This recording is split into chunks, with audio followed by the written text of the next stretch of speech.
Le vamos a eliminar a la mamá, al perro, al gato y hasta a la abuelita. Los templarios atacan al Harfuch y le quitan una oreja. Bueno, esto último no es cierto, aún tiene ambas orejas, pero sí recibió un fuerte ataque de los sicarios del Mencho. ¿Pero cómo pasó todo esto? ¿Será el fin del Harfuch? Quédate hasta el final del video y descúbrelo. El plan comenzó a materializarse cuando un infiltrado dentro del CJNG proporcionó información crucial, la ubicación exacta de un escondite en las montañas de Jalisco donde el Mencho se refugiaba. No era la primera vez que se obtienen coordenadas sobre su paradero, pero cada intento anterior había terminado con una fuga inverosímil. Esta vez la diferencia radicaba en la precisión del informe y la determinación de Harfuch de llegar a las últimas consecuencias. Con un equipo de fuerzas especiales y un destacamento de la Marina, la operación se puso en marcha en plena madrugada. Sin advertencia alguna, los helicópteros artillados rompieron la calma de la noche y los comandos descendieron como sombras sobre la fortaleza del Capo. El primer choque fue devastador. Los sicarios apostados en el perímetro apenas tuvieron tiempo de reaccionar antes de ser eliminados por una combinación de francotiradores y fuego de ametralladora desde el aire. Las luces del complejo se apagaron de inmediato, sumiendo la zona en una penumbra que solo era interrumpida por el destello de las detonaciones. Las fuerzas de asalto avanzaron con precisión letal, neutralizando a los guardias que intentaban responder. Las explosiones retumbaron en la montaña cuando los drones destruyeron las antenas de comunicación, dejando a El Mencho y su gente completamente aislados. En cuestión de minutos, el asedio se convirtió en una masacre. Los hombres del Capo resistieron con la desesperación de quienes saben que no hay escapatoria. Pero la superioridad táctica y de armamento de los comandos fue abrumadora. Harfuch supervisaba cada movimiento desde uno de los helicópteros, coordinando a su equipo en tierra, asegurándose de que no hubiera rutas de escape, de que nadie quedara con vida para reorganizarse. Aquello no era solo un operativo, era la ejecución de una estrategia diseñada para erradicar la influencia del CJNG en la región. El interior del búnker fue el último foco de resistencia. El Mencho, herido y sin alternativas, ordenó a sus hombres que lo defendieran hasta el final. La respuesta fue feroz pero insuficiente. Las tropas de élite equipadas con tecnología de última generación irrumpieron en cada habitación, despejaron pasillos y sellaron túneles de escape. Cuando finalmente lo encontraron, estaba rodeado de los cadáveres de su escolta personal. Sus ojos reflejaban algo que nunca antes había experimentado: el miedo de un hombre consciente de que su reinado había terminado. Harfuch descendió del helicóptero minutos después de la captura. Caminó entre cuerpos destrozados, el humo de la pólvora impregnando el aire y la sangre aún fresca en el suelo. Sus botas resonaron con firmeza hasta detenerse frente a El Mencho, quien permanecía de rodillas, esposado, con el rostro hinchado por los golpes de los soldados que lo habían reducido. «¿Así que este es el gran Mencho?», murmuró Harfuch, estudiándolo con una mezcla de desdén y satisfacción. El hombre que creyó que podía desafiar al Estado y salirse con la suya. No hubo respuesta. El Mencho apenas logró levantar la mirada, la boca entreabierta y la respiración entrecortada. Pero Harfuch no esperaba palabras, no necesitaba amenazas ni desafíos. Sabía que el verdadero castigo apenas comenzaba. Los prisioneros capturados, aquellos que lograron sobrevivir al asalto, fueron encadenados y subidos a camiones militares con destino a un penal de máxima seguridad. No hubo privilegios ni concesiones. La llegada de El Mencho no pasó desapercibida.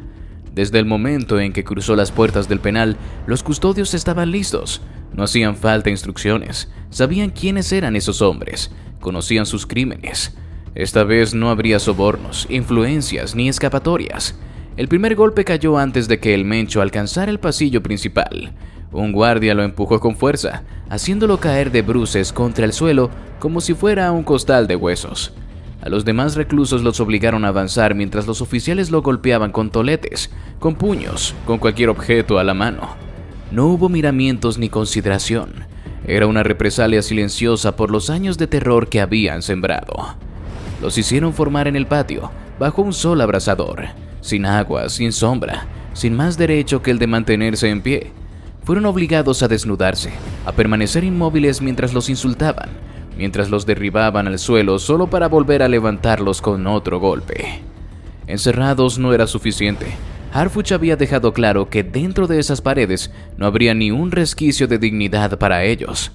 Para El Mencho, la condena fue peor. A diferencia de sus hombres, no lo golpearon en público. No, lo arrastraron directamente a una celda minúscula, un rectángulo de concreto donde lo único que había era una cama de metal y un inodoro. Sin ventanas, sin contacto con el exterior, solo una tenue luz que jamás se apagaba, lo justo para que el descenso fuera imposible. Harfuch se aseguró de que fuera así. Cuando el funcionario entró a la celda, el Mencho estaba encorvado en un rincón, la respiración aún irregular. Alzó la cabeza con esfuerzo, pero su mirada estaba vacía, carente del desafío que había mostrado toda su vida. Solo quedaba resignación. «Esto es todo lo que te queda», dijo Harfuch con una frialdad cortante. «Esta celda, esta oscuridad, nunca más volverás a ver el sol». Se inclinó un poco más, su voz apenas un susurro. «¿Recuerdas a los hombres que mandaste a matarme? ¿Las familias que destrozaste? ¿Los policías que colgaste de los puentes? Porque yo sí lo recuerdo, y me aseguré de que tu vida terminara aquí, en este agujero de concreto». El silencio lo envolvió todo. No hubo respuesta, no había más palabras. No quedaba nada del capo que alguna vez aterrorizó al país. Lo habían reducido a un hombre sin poder, sin aliados, sin futuro. ¿Héroe o villano? ¿Será que el Harfuch hizo lo correcto? Harfuch había pasado las últimas 24 horas asegurándose de que Nemesio Ceguera Cervantes, el Mencho, quedara confinado en la celda que él mismo había elegido para su miseria.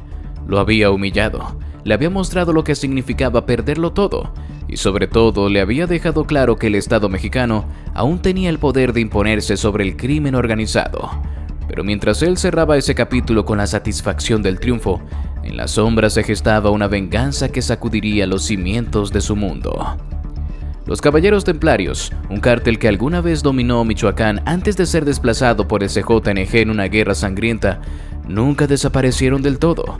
Fragmentados y relegados a un segundo plano en el narcotráfico, aún conservaban células dispersas, hombres que aguardaban su oportunidad para resurgir. Para ellos, la captura del Mencho representaba un vacío de poder que podían aprovechar, pero también una afrenta. Muchos de sus miembros habían trabajado en la sombra junto al CJNG o mantenían lazos con la organización. La caída del capo era la excusa perfecta para enviar un mensaje claro. Nadie tocaba a los suyos sin pagar un precio, y ese precio sería la familia de Harfuch. Minutos después de que Harfuch dejara las oficinas de seguridad, un convoy de camionetas sin placas comenzó a moverse por la ciudad con un solo objetivo: atacar su hogar. La inteligencia de los templarios era precisa. Sabían dónde vivía su familia, conocían las rutas de seguridad y habían identificado el momento exacto en el que la escolta de Harfuch disminuiría lo suficiente como para hacerlos vulnerables. No iban por él, sabían que era un hombre acostumbrado al combate, alguien que ya había sobrevivido a atentados. Pero su familia era otro asunto. Harfuch viajaba en un convoy discreto, escoltado por 2 camionetas blindadas con soldados atentos a cualquier anomalía. Después del ataque de 2020 en Lomas de Chapultepec, la vigilancia nunca se relajaba. Sin embargo, lo que estaba a punto de ocurrir no era una emboscada para asesinarlo, sino un golpe diseñado para destrozarlo desde dentro. Al otro lado de la ciudad, su familia descansaba en casa, protegida por un equipo de seguridad que hasta ese momento no tenía idea del infierno que estaba por desatarse. Todo cambió en cuestión de segundos. De la nada, el convoy de los templarios bloqueó las calles aledañas con 6 camionetas blindadas, sellando cualquier ruta de escape. Los primeros disparos irrumpieron en la tranquilidad de la noche. Los escoltas reaccionaron, pero estaban en clara desventaja. Los atacantes venían equipados con rifles de asalto y granadas de fragmentación. No era un simple ajuste de cuentas, era una ejecución calculada. A kilómetros de distancia, el radio de Harfuch estalló con una transmisión urgente. «¡Ataquen la residencia! ¡Ataquen la residencia!». La voz de su jefe de seguridad sonaba distorsionada por el estruendo de las balas, pero el mensaje era claro: su familia estaba bajo asedio. El pulso de Harfuch se aceleró. No era la primera vez que enfrentaba una crisis, pero esta vez era diferente. La rabia y el miedo se mezclaron con su pecho, pero no podía permitirse el lujo de perder la calma. «Den la vuelta ahora mismo», ordenó, y el convoy giró bruscamente, acelerando a toda velocidad por las calles de la ciudad. Cada segundo era una eternidad. Desde la distancia, las llamas de los vehículos incendiados se veían como un faro de caos. El humo se elevaba entre los destellos de los disparos. sombras se movían en la penumbra, atacantes y defensores en una batalla desesperada. Harfuch no esperó instrucciones, ni permitió que su equipo asegurara la zona. Bajó de la camioneta con su rifle en mano y avanzó sin dudar, su mente nublada por la ira. Los sicarios no esperaban que llegara tan rápido. Creyeron que tendrían más tiempo para completar su misión antes de la llegada de refuerzos. Pero Harfuch no era un hombre que se quedara en la retaguardia. Sus disparos fueron los primeros en sonar, seguidos de los de su equipo, que despejó la entrada con una violencia que solo la desesperación podía justificar. No era un operativo, era una guerra personal. Dentro de la casa la situación era caótica. Los atacantes habían logrado ingresar, pero se encontraron con una resistencia feroz por parte de los escoltas que aún quedaban en pie. Algunos miembros de la familia de Harfuch estaban escondidos en un cuarto de seguridad, mientras que otros habían sido tomados como rehenes. Era una carnicería. Harfuch no pensaba en tácticas ni en estrategias. Se movía por instinto, disparando a cualquier enemigo que tuviera a la vista. La adrenalina lo convertía en una máquina de guerra, alguien incapaz de detenerse cuando la vida de su familia estaba en juego.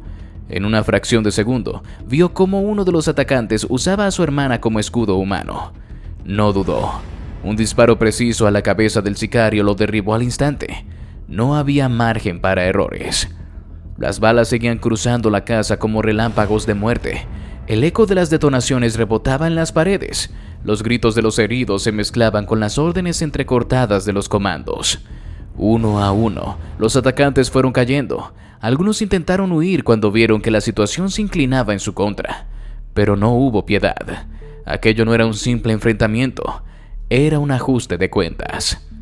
El último de los sicarios intentó resistir, atrincherado detrás de un mueble destrozado. Harfuch lo encontró con el arma temblando entre sus manos, incapaz de disparar. Sus ojos reflejaban el mismo pavor que el Mencho había mostrado en su celda. Harfuch no le concedió una segunda oportunidad. El humo, el olor a pólvora y la sangre impregnaban el aire cuando finalmente todo terminó. La casa estaba en ruinas, los cuerpos de los atacantes esparcidos por el suelo como un testimonio de su error fatal. Harfuch se tomó un segundo para respirar, aunque sabía que la guerra estaba lejos de acabar. Miró a su alrededor buscando a su familia. Los encontró aturdidos pero vivos. La furia que había consumido su mente comenzó a disiparse, dejando solo el peso de la realidad. Los templarios habían querido darles un mensaje, pero ahora el mensaje era de él para ellos. Nadie tocaba a su familia y vivía para contarlo. ¿Será el fin del Harfuch? El aire olía a pólvora y ceniza cuando Omar García Harfuch se levantó de la silla en la que había estado sentado durante los últimos minutos. Su respiración aún pesada, sus manos apretadas en puños. Aún podía sentir la adrenalina recorriendo su cuerpo como fuego líquido. Un recordatorio de que apenas había logrado evitar lo peor. Su familia estaba viva, pero su hogar había sido reducido a un campo de batalla.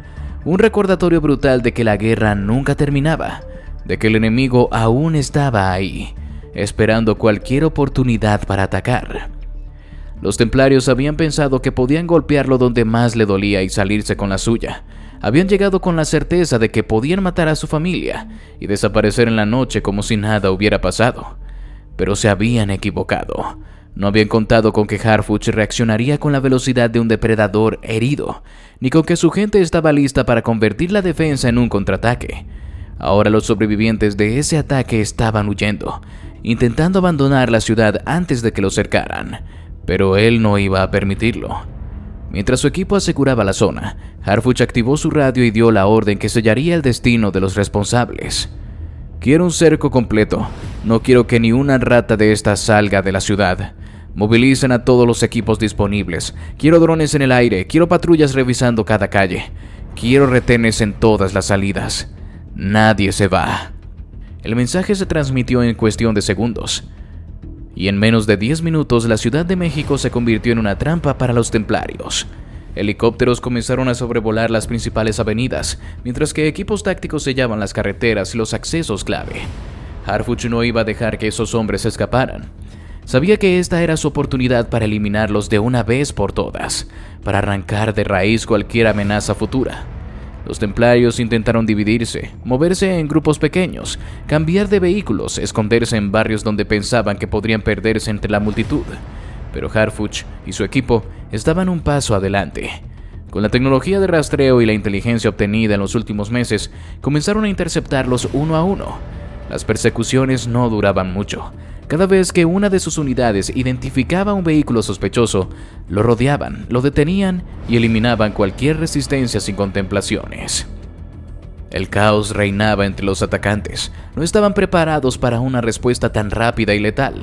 Algunos intentaron resistirse, disparando desde sus autos, pero fueron abatidos antes de poder hacer daño. Otros abandonaron sus armas y se entregaron, con la esperanza de que al menos pudieran seguir respirando, pero no todos corrieron con esa suerte. Uno de los hombres que habían participado en el ataque, un sicario de rango medio dentro de los templarios, fue capturado en un estacionamiento a las afueras de la ciudad. Intentaban escapar en un taxi cuando una patrulla interceptó el vehículo y lo sacó a la fuerza.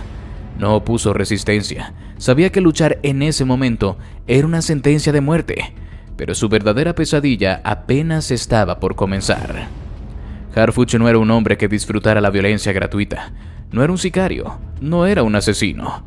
Pero esa noche, después de ver a su familia casi morir, después de ver las balas destrozar su hogar, después de haber sentido la furia más intensa de su vida, sabía que necesitaba respuestas, y ese hombre iba a dárselas. Lo llevaron a un almacén abandonado en la periferia de la ciudad, lejos de ojos curiosos, lejos de cámaras o registros oficiales. Solo Harfuch y un grupo de hombres de su entera confianza sabían de ese lugar. Ahí la ley no tenía jurisdicción. Ahí solo había una regla: obtener la información a cualquier costo. El sicario fue amarrado a una silla de metal en el centro del lugar, con los ojos cubiertos por una venda y las manos atadas con cintas gruesas. Su respiración era rápida, nerviosa. Sabía lo que venía. Sabía que no había negociación posible, que ya no tenía ningún control sobre su destino. Harfuch se acercó con calma, sacándose el abrigo y enrollando las mangas de su camisa. No habló de inmediato. Dejó que el silencio se hiciera insoportable, que el hombre sintiera la presión de su presencia, que su propia mente hiciera el trabajo de romperlo antes de que el primer golpe cayera. Finalmente rompió el silencio. ¿Quién dio la orden? El sicario no respondió. Intentó mantenerse firme, aferrarse a la poca dignidad que le quedaba. Pero Harfuch no tenía paciencia para juegos. Sin previo aviso lanzó un puñetazo directo al rostro del prisionero, haciéndolo tambalearse en la silla. La sangre comenzó a gotear en su nariz rota, pero aún así no habló. ¿Quién dio la orden?, repitió Harfuch, esta vez con un tono más frío. El sicario respiró hondo, tragó saliva y se quedó callado. Entonces vino el segundo golpe, esta vez con la culata de un rifle, directo al estómago. El hombre jadeó, su cuerpo convulsionándose por el impacto. Tosió sangre, pero aún intentó resistirse.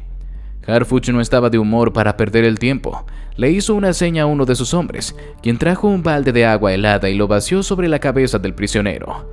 El hombre tembló, su cuerpo reaccionando al frío con espasmos involuntarios, pero lo peor vino después. Uno de los oficiales sacó un cuchillo y lo deslizó lentamente sobre la piel del sicario, dejando cortes superficiales pero dolorosos en sus brazos. No eran heridas letales, eran solo el inicio de un proceso que no tenía más desenlace que la confesión. El sicario comenzó a respirar con dificultad. Sabía que no saldría de ahí intacto. Sabía que podía resistirse, pero también sabía que no había nada que viniera a salvarlo. Sus compañeros estaban muertos o huyendo. Su organización estaba desmoronándose. Estaba solo. «Te lo preguntaré una última vez», dijo Harfuch, esta vez con un tono casi susurrante. «Dame los nombres. Dime quién está detrás de esto. Dime dónde están escondidos los que quedan». El silencio se mantuvo por un par de segundos más, pero entonces, con la voz rota y la sangre escurriendo de su boca, el sicario habló. «Don Ángel, el mando en Michoacán. Él dio la orden».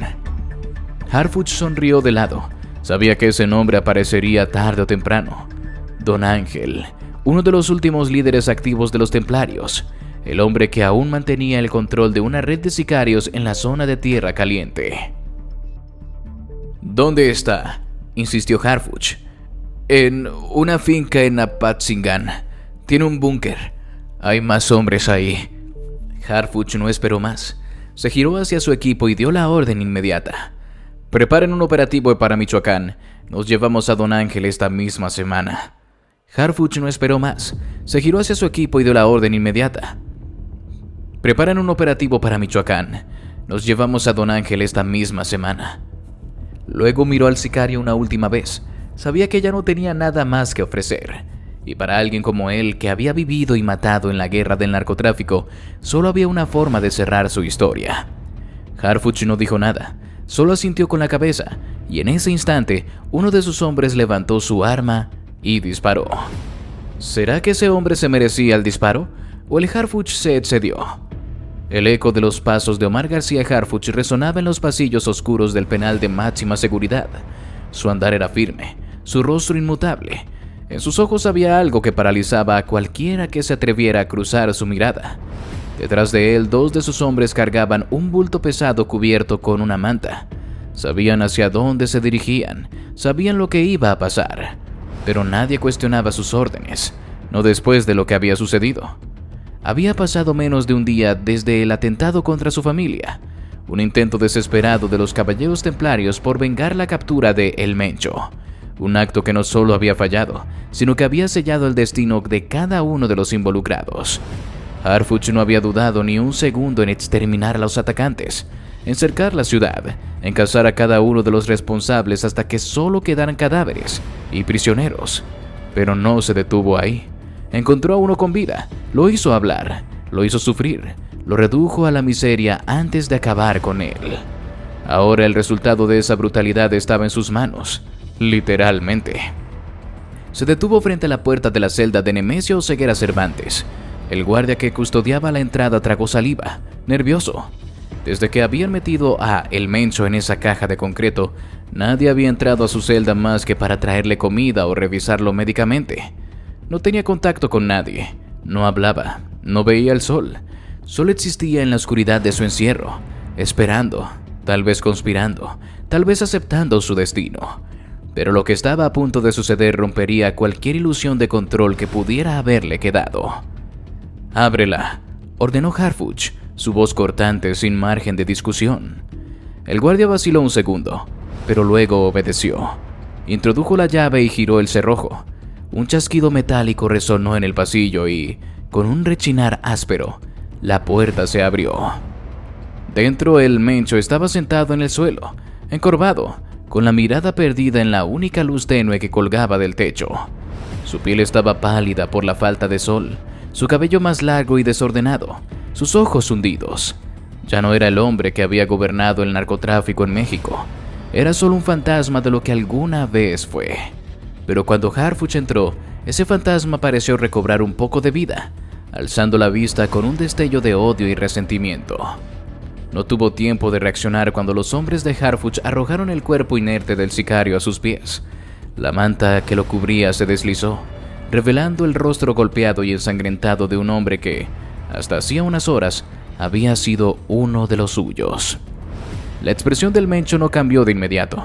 Durante unos segundos simplemente miró el cadáver frente a él, como si su cerebro intentara procesar lo que estaba viendo. Luego su mandíbula se tensó. Su mirada se afiló y sus dedos se cerraron en puños, pero no dijo nada. Harfuch sonrió de lado. ¿Lo reconoces?, preguntó con frialdad. Era uno de los que enviaron a matar a mi familia. Un silencio denso llenó la celda. La respiración del Mencho era lenta, controlada, pero había algo en su mirada que revelaba que, por dentro, la furia estaba consumiéndolo. Harfuch disfrutó ese momento, la impotencia en los ojos de su prisionero. No era el terror lo que quería ver, era la certeza de que ya no tenía poder, de que no podía hacer nada, de que estaba acabado. Antes de que el Mencho pudiera abrir la boca, Harfuch dio un paso adelante y le propinó una patada brutal en el rostro. El impacto fue tan fuerte que la cabeza del narcotraficante rebotó contra la pared, dejando un rastro de sangre en el concreto.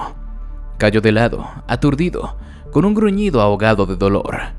Tosió, escupió algo de sangre y trató de incorporarse, pero Harfuch no le dio tiempo. Se agachó y lo agarró por la mandíbula, obligándolo a mirarlo a los ojos. «No me importa lo que pienses que puedes hacer», le escupió. No hay manera de que salgas de aquí. No hay sobornos, no hay sicarios, no hay rescates. Estás muerto en vida. Apretó su agarre, casi al punto de romperle la mandíbula. Si algo así vuelve a pasar, si alguien más se atreve a tocar a mi gente por tu culpa, el siguiente muerto serás tú. Soltó su rostro con desprecio, dejándolo caer de nuevo al suelo. Disfruta tu estadía, Nemesio.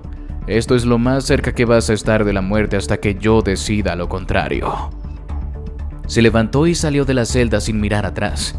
Sus hombres lo siguieron dejando la puerta abierta por unos segundos más, como si le dieran tiempo al mencho para procesar lo que acababa de suceder. Luego el guardia cerró el cerrojo con un estruendo que retumbó en la oscuridad. Dentro, el mencho permaneció en el suelo, su rostro golpeado, su orgullo hecho pedazos. La sangre caliente corría por su boca, su nariz pulsaba con el dolor de la fractura, pero nada de eso importaba tanto como lo que acababa de entender. No había escapatoria, no había esperanza, no había camino de regreso. Y así llegamos al final de este video. Si te gustó, te invito a que nos des tu me gusta para seguir haciendo más videos como este, además de que no olvides suscribirte y activar la campanita para que no te pierdas ninguno de nuestros nuevos videos. ¡Hasta la próxima!